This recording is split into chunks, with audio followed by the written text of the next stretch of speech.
Welcome to new video. இந்த வீடியோவில் பைசா செலவு பண்ணாமல் எப்படி நம்மளால் கேன்வாஸ் ரெடி பண்ணலாம் அப்படின்னு சொல்லிட்டு பார்க்கலாம். இப்போ பார்க்கக்கூடிய இந்த தார்பாய் வந்து ஆட்டோவுக்கு பின்புறம் இருக்கக்கூடிய அந்த தார்பாய் தான். இது பழைய ஒர்க் ஷாப்பில் சும்மா வாங்கிட்டு வந்தேன். அவங்க ஓரமாக தூக்கி போட்டிருந்தாங்க. பழைய ஒர்க் ஷாப்பு, அந்த ஆட்டோ ரெடி பண்ணக்கூடிய ஷாப்பு, அப்புறம் சீட் கவர்லாம் தைக்கக்கூடிய இடங்களில் இந்த மாதிரி கிடைக்கும். இது ஒரு சைடு பிளாக் கலரில் இருக்கும், இன்னொரு சைடு வந்து இந்த மாதிரி ஒயிட் கலரில் இருக்கும். நீங்கள் நல்லா பார்த்தீங்கன்னா இந்த ஒயிட் கலரில் இருக்கக்கூடிய பகுதி வந்து கேன்வாஸ் மாதிரியே இருக்கும்.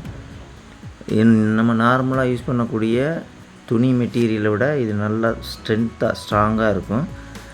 இப்போ இது நம்ம கேன்வாஸாக யூஸ் பண்ணோம்னா கண்டிப்பாக உங்களுக்கு ட்ரா பண்ணுறதுக்கு நல்ல மெட்டீரியலாக இருக்கும்.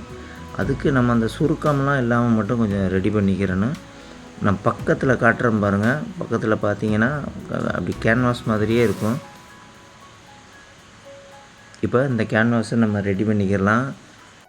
இதில் நம்மளுக்கு தேவையான சைஸில் கட் பண்ணிவிட்டு நான் வந்து ஒரு 4 பட்டியல், சின்ன பட்டியல் வச்சுருந்தேன். இப்போ அந்த இதுக்கு தேவைப்படுற மாதிரி அதே அளவில் நான் கட் பண்ணி எடுத்துக்கிட்டேன்.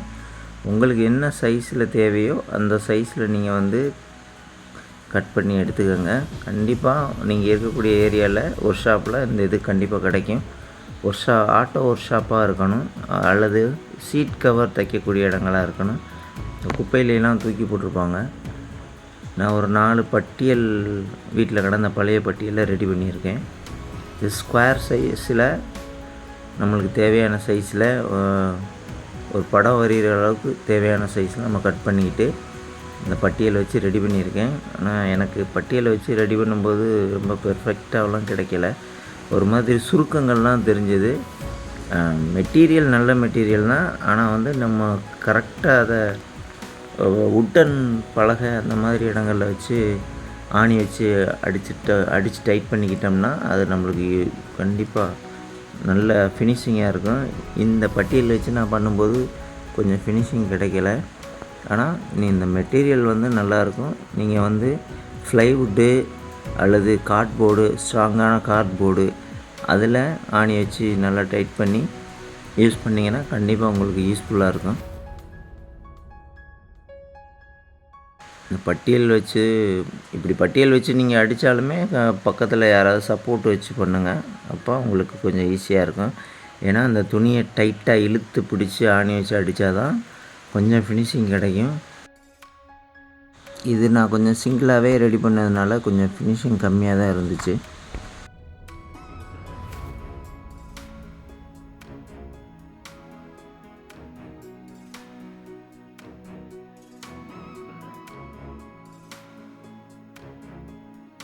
உண்மையை சொல்லப்போனால் நான் இதுக்கு ₹1 கூட செலவு பண்ணலை. ஏன்னா எல்லாமே வீட்டில் கிடந்த பொருள் தான். இந்த தார்பாய் மட்டும் பக்கத்து ஒரு மெக்கானிக் ஷெட்டுக்கு பக்கத்தில் கிடந்தது. நான் அதை கேட்டு எடுத்துகிட்டு வந்தேன். நீங்கள் எடுத்துகிட்டு போங்கன்னு சொன்னாங்க.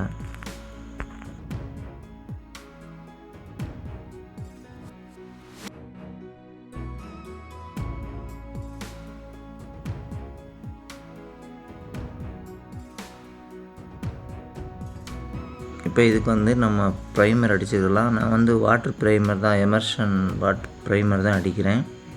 நீங்கள் வேணும்னா ஆயில் ப்ரைமரும் இதுக்கு அடிச்சுக்கலாம். நீங்கள் ஆயில் பெயிண்ட் அதிகமாக யூஸ் பண்ண போகிறீங்க அப்படின்னா ஆயில் ப்ரைமர் அடிச்சுக்கோங்க. வாட்டர் பெயிண்ட்டுங்கிறப்ப வாட்டர் ப்ரைமர் அடிச்சுக்கலாம்.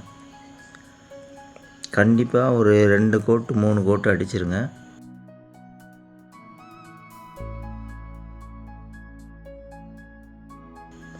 இதில் அந்த சுருக்கங்கள்லாம் இருக்குது. நான் வந்து நல்லா டைட்டாக ஆணி அடிக்கலை.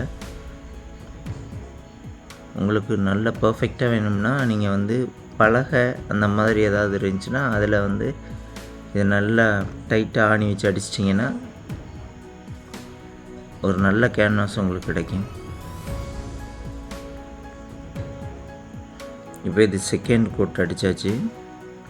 இந்த ஃபினிஷிங் பாருங்கள். பக்கத்தில் காட்டுற அந்த மெட்டீரியலை பெயிண்ட் அடித்த பிறகு பாருங்கள் அந்த மெட்டீரியல் எப்படி இருக்குன்னு பாருங்கள். கேன்வாஸ் மாதிரியே இருக்கும். இது லோ காஸ்ட்டு கூட கிடையாது, எனக்கு ஜீரோ காஸ்ட்டு தான். ஏன்னா இதில் எந்த மெட்டீரியலுமே வாங்கலை, இது எல்லாமே வந்து வீட்டில் கிடக்கக்கூடிய பழைய பொருட்களை வச்சு தான் யூஸ் பண்ணியிருக்கேன்.